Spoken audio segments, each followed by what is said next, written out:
So in this video I will give you a quick explanation about how I adapted the systems or software for me.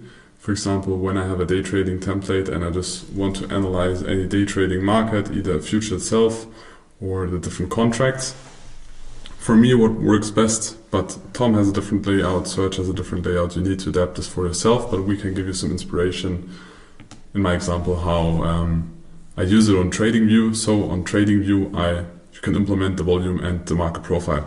But you need to know that the volume profile in TradingView for now, I think they want to change it in the future, is based on tick data. There is no real big difference in the high volume areas, but in the lower volume areas there are some differences. But for me, because I focus more and more on long-term trading, it is enough. But if you want to start and if you want to exercise and also want to focus on long-term perspective, of course you can use the same. Otherwise, please choose Sierra Chart, Atas. There are so many softwares outside where you can connect the data feed. But for me, I have the weekly profiles down here. So I have a market profile. In purple there are the single prints. We have the close. We have the initial balance. I don't have the exact open because it is somewhere in the initial balance.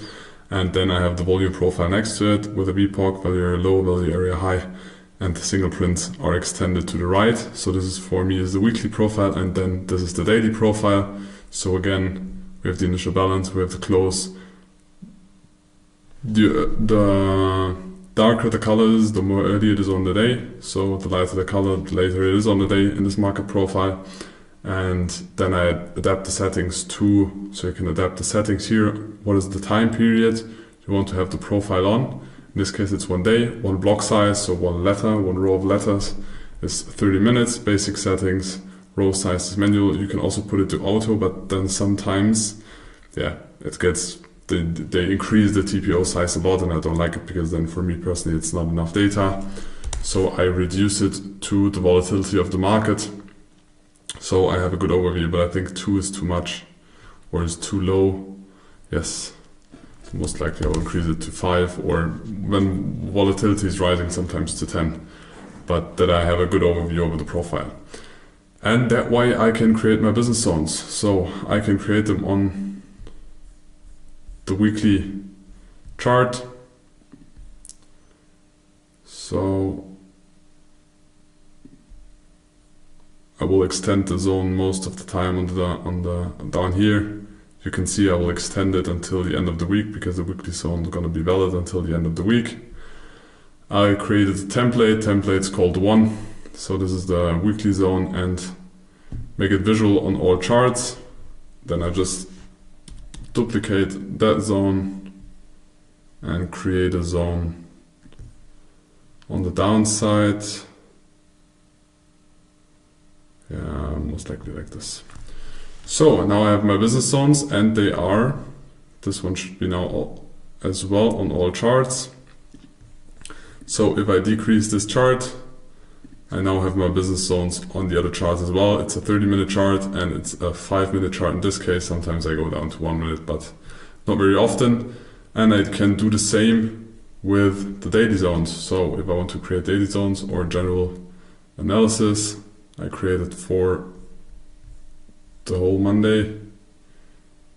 So market. Oh, what's going on? So take it like this. Create a different template. So daily zones for me are 2 because it's the lower time frame. Visual on all charts. Copy paste. Create the zone on the other side.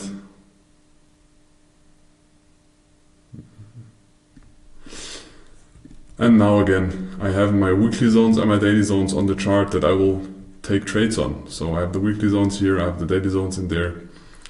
Sometimes I like to mark them green as we are in uptrend, for example, in this example. I will mark them because I tend to prefer long trades in this case.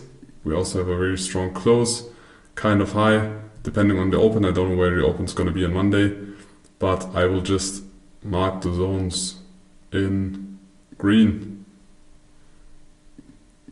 filling green, so I know that I prefer long trades on those zones and also a long trade on this zone. Of course, sometimes I also take short trades, but I prefer trades to the long side or to the upside. So I mark them green or red in case of short.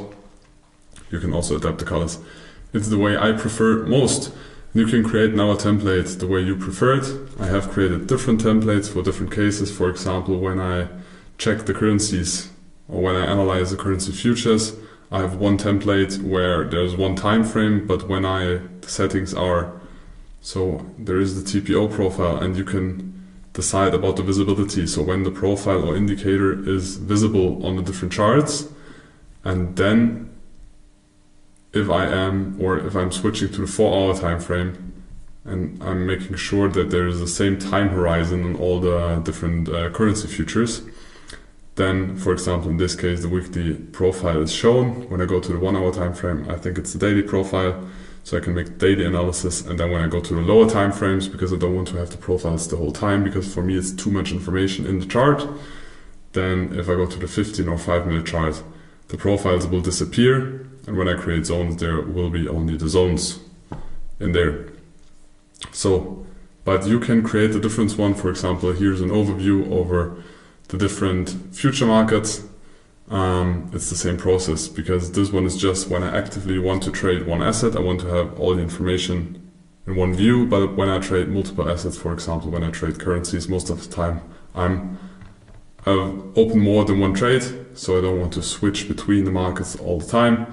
So I like this overview because the currencies are all also intercorrelated, and the same is for indices. It's the way I prefer, so I want to show you this. You don't need to do the same. It depends on if you, for example, in the beginning, it can be very beneficial to only trade one asset. Then just create a template maybe like this for one asset and just focus on one asset.